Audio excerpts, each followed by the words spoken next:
Shalom, everyone. In the Torah portion of Ki Tavo, there are blessings and what are called curses. This is, we call it a warning, or the spiritual laws that run the universe, a measure for measure. When we choose good, when we choose, especially the Jewish people, when we choose to follow the Torah and observe the commandments, we are told that you will get blessings. But if we turn away from God and worship different gods, then the consequences will be what are called curses.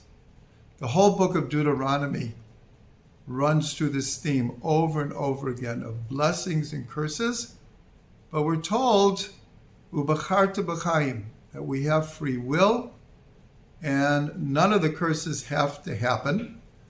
But if we choose the wrong way, we have to be prepared for the consequences. So in the portion of Ki Tavo, there are blessings and there are 98 possible curses.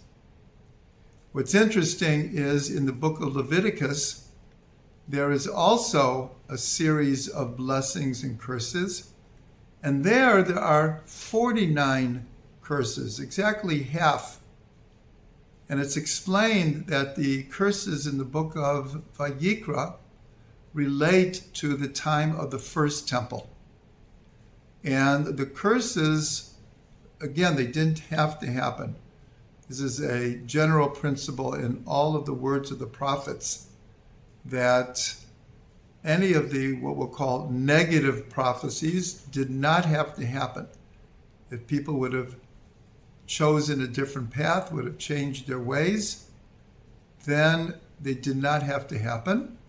Whereas all of the good, good prophecies are destined to happen. So 49 times 2 is 98. And the reason that it's double is because after the destruction of the first temple, the exile only lasted for 70 years. Whereas after the second temple, we are still considered to be in the fourth exile. And it's been over 2,000 years. And so therefore the curses are doubled. Now there's another very important word in Hebrew that has the gematria of 98, and that is l'chaim. Everyone knows the expression l'chaim, to life.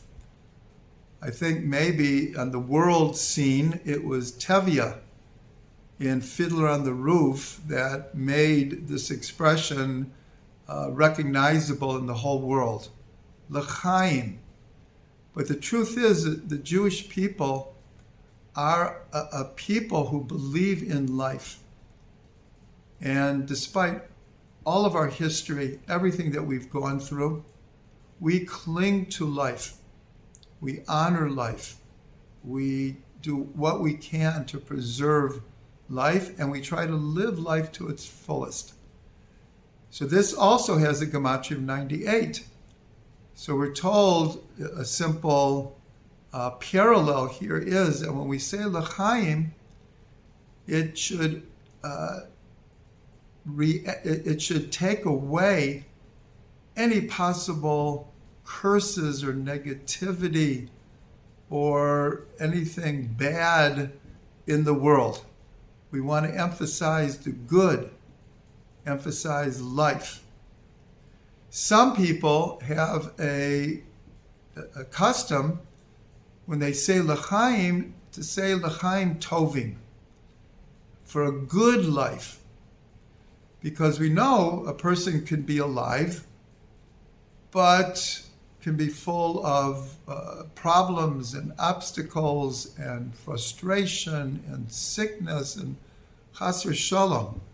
God forbid, we could have life, but it's not necessarily we're experiencing as it being good. So when we say l'chaim, we say l'chaim tovim. It should be for good life.